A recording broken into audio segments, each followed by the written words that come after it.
మధ్య మధ్యలో ఇట్లా ప్రయాణం చేయడం వల్ల చేశారమ్మా, ఇంత పెద్ద సేవ చేసుకుంటా మధ్యం కాదము. బైబిల్ చదివిన వాళ్ళు మంచి బైబిల్ వాక్యం చదివితే దేవునికి భయపడి నా మొగుడు 15 ఏళ్ళు ఇప్పుడు తాగుడు పని చేసి దేవుని నేర్చుకుంటే దేవునికి భయపడి తాగుడు. ఎవరైనా తాగుడు పని చేపిస్తారా చూద్దాం. ఎవరు పని చెప్పలేదు నాన్న. తాగుడు కానీ వ్యభిచారం కానీ ఎవరు పని చెప్పి దేవుని దగ్గరకు వస్తే ఆ మనిషి కంపల్సరీ మారుతారు నాన్న. దేవుడు అంత గొప్ప దేవుడు. ఎవరి వాళ్ళు తెలుసుకొని వచ్చిన వాళ్ళే కానీ ఎవరు మత మార్పిడి చేయడు. అంతే. నేను కూడా సొంతంగా వచ్చింది నాన్న. నేను కూడా హిందూస్. నాకు ఇట్లా దేవుడు వచ్చే బోనాలు వచ్చి ఆడేదాన్ని నేను. కానీ బైబిల్ చదువు నా బాబు కొంట్లో బాగాలేక నేను దేవుని దగ్గరికి వెళ్ళి బైబిల్ చదవడం వల్ల అందులో నాలో నుంచి వెళ్ళిపోయి నేను దేవుని నమ్ముకున్నా. బైబిల్ చదివినాక సత్యం తెలిసినాక ఇంకేమంటారంటే క్రైస్తవ అయితే ముండగాలు అవుతారు, కొట్టు తీసేస్తారు. కాదు ఎవరు తీయమని చెప్పారు నాన్న. అది చదివినాక ఎట్లుంటదంటే మనకి ఇలా ఈ ఆకాశం కింద ఉన్నదంతా చెత్త అని ప్రసంగి గ్రంథకుడు రాసింది.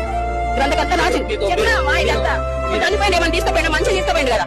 ఏమి రాదు మన ఎప్పటి బంగారం రాదు, ఏది రాదు. కానీ మా అంతకు మేమే చేయాలి. కానీ ఎవరు మత మార్పిడి చేయరు నాన్న.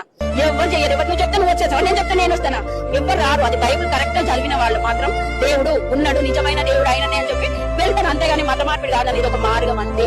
క్రైస్తవం అంటే మతం కాదు. ఈ కులాలు మతాలు మనం చేసుకునే నాన్న. ఎప్పుడు ఒక పుట్ట మతం కులం అనుకుంటే కూడలేక చెప్పినట్లు బైబిల్ చదివిన తర్వాత మీ ఇంట్లో అమ్మవారు బయటకు వెళ్ళిపోయారు. నా దాంట్లో నుంచి నాలో వెళ్ళిపోయాడు. మళ్ళీ ఎక్కడ పోయింది నేను అడిగా.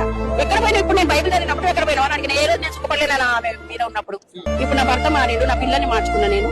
మేమందరం బైబిల్ చదువుతాం. మేము ఎవరిని ఏమన్నానా మా బాధ దేవుడికే చెప్పుకుంటాం. దేవుడి యుద్ధం ఇవ్వాలి. ఎవరిని చంపిన మొత్తం క్రైస్తవులు కూడా చావడానికి సిద్ధమైతే నా బైబిల్ కరెక్ట్ బైబిల్ చదివి దేవుడిలో ఉన్న వాళ్ళు కరెక్ట్ చావడానికి కూడా సిద్ధమవుతాం.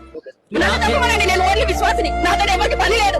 ఆయన వల్ల పని ఉండే. ఎంతమంది రక్షిస్తుండే కదా, ఎంతమంది వాక్యం అందిస్తుంది. నేను విశ్వాసిని. మామూలుగా మంచి మనుషులు చంపిండు కదా నన్ను. అంతమంది అపోస్తులను చంపిండు. అది అపోస్తులు అప్పుడు ఉండే కదా. ఇప్పుడు ఈ శతాబ్దంలో అపోస్తున్నాను వీళ్ళంతా. వాళ్ళ గురించి మేము ఎన్నో నేర్చుకుంటున్నాం నాన్న. మేము